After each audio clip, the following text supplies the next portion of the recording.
How to scale your wholesale real estate business to 25,000 or more per month. Scaling a business is one of the most important things that you can do because let's say you're hustling, you're a beginner, you're getting a deal here and there. Great, that's cool, you're making money. But one of the hardest things to do is start to scale a business, or it can be difficult for people to transition to that stage. But in reality, scaling is not that difficult. It's difficult because it's new, because you have to work with people, you have to hire people, and you have to put in systems in order to maximize your growth and maximize your time in the business. So how to scale to at least $25,000 a month. Now, for me personally, my story is when I got started in wholesaling, I was a beginner. I was just hustling here and there, and I would get a deal here and there. But then when I started to hire a cold caller, or I started to put systems in place, I started working with more software companies, invest in the companies. That next year, I was getting deals every month. I think overall, just the process is imperative, and you can apply this to every sort of business. Now, scaling to $25,000 in a grand scheme of businesses, $25,000 is not a lot of money, but it can be a lot of money for you. Now, by the way, you all subscribe to this YouTube channel. A lot of you will watch my videos and not subscribe. Hope you all enjoy that. I just go straight into the video. Like this video and comment down below also. Now, number one thing, you have to start investing more in the business. It took me a while to really start to pay for things because I was thinking I can do this for free. I don't need this or that. One thing was like a CRM system. I was using Google Sheets for all my leads and just, following up. And I think you can do that, especially if you don't have money right now. But I think once you get these checks, you can start doing that. Start investing in a CRM or a phone dialer that has a CRM built in. Once I had that, I hired a cold caller. They will look at the CRM. They will know who to call and who to speak to, who to talk to, and everything. And then it would be just nice having everything in one central place and them sending you reminders. I don't believe in Excel. They can send you a reminder based off of what you put into the Excel sheet. Maybe they do, but I'm not entirely sure about that. Invest into your business once you start getting some deals, right? It's okay. Yes, you're doing things for free, but it's okay to start making money and putting that money into your business. Now, I disagree with putting all of your money into your business. There's this great book that I read. It's behind me. It's called Profit First. And at every stage of your growth in your career, in your business, whatever you're doing, it's important to put away money just for pure profit, right? For your money. This is your savings. This is your investments, whatever it is. Now, in Profit First, they motivated or suggested 10%. That's what I would do too. I would make sure I put at least 10% away just for profit, just for income. And this is after everything, right? Well, actually, it would actually be before, because in Profit First, he says, hey, you pay yourself first before you pay the government. You're more important than the government.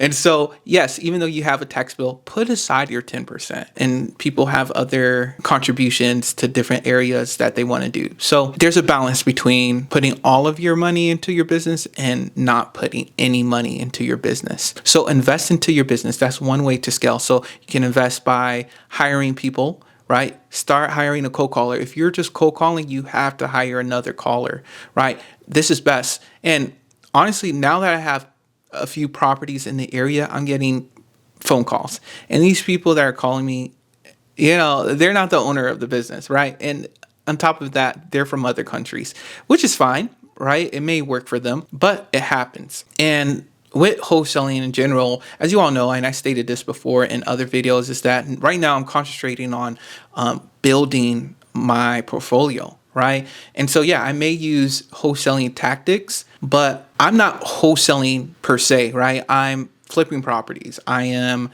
holding rentals, right? That's my goal right now. But if there's a deal that I can wholesale, yes, I'll wholesale it right away, right? Because I don't like the area, or if it's too much of a project, whatever it is, I'll just wholesale it, make a good amount of cash. That's another way to scale your business, is by hiring a cold caller, hiring these people.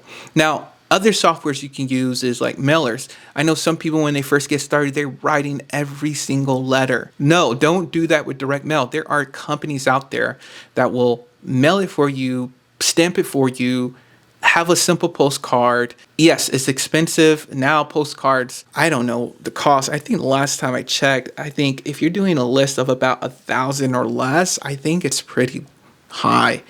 Maybe 60 or 70 cents a postcard. Or it may be even more than that, honestly. But anyways, this is what you have to do in order to scale your company. And another thing is that even when I got my first deal, once I started doing that, things changed. That's when I saw more feedback. I saw more reactions. I went on more appointments, and I got my very first wholesale deal within 90 days once I started to invest in a direct mail company.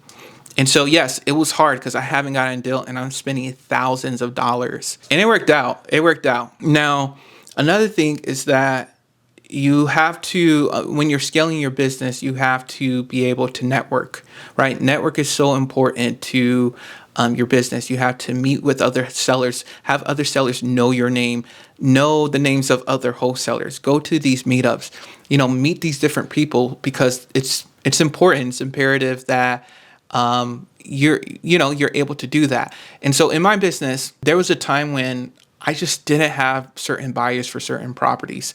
If you all saw my old videos, like from 2020, 2021, around 2020, really, there's this fire damaged property. I didn't have any buyers for a fire damaged property. So I contacted the big wholesaler in the area and we JV'd. We joint ventured.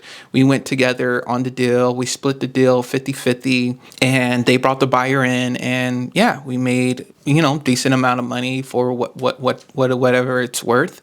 And that's what we did. Another thing I did too, I think I possibly JV'd another property with them. Maybe that was the only one because that was the one I needed help. But there was this another property that I actually joint ventured with my cash buyer. So we hoteled the deal, we cleaned it out, and we sold it. Boom.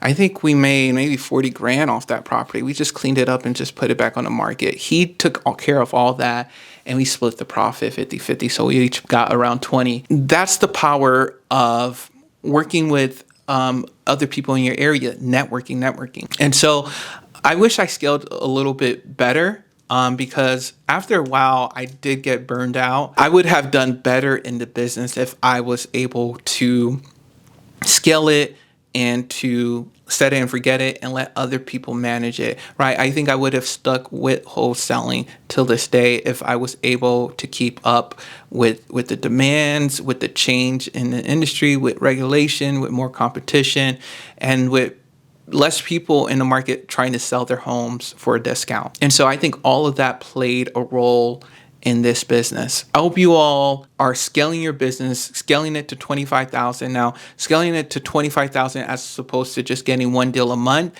that takes capital. So you have to put money into hiring people and not only hiring a virtual caller. I think another great hire is someone within your city or an American who can manage your admin, right? They take notes, they communicate with your title company, maybe they manage your CRM system. They set up reminders.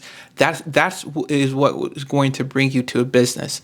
Another hire you can do is that I know a lot of people, they may hire people for tax reasons, right? You hire a CPA to manage this, to manage that, and everything. I know when I start to grow my businesses because I was wholesaling and I was doing content. So I was making money from both sides and, decent money.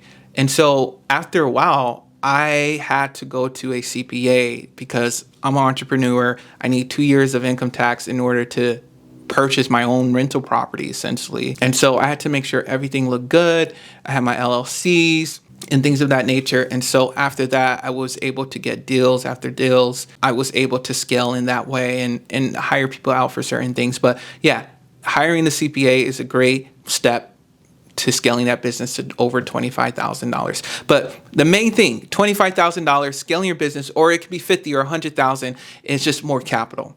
Hiring people, pushing out more marketing, paying for more direct mail, paying for more calls, paying for more texts, and then being able to handle all that inflow through your hires. That's essentially the gist of scaling your business. More capital into marketing, and then you need more capital to to handle those incoming leads. All right, you all, be sure to like this video, subscribe, comment down below, and I'll talk to you all later.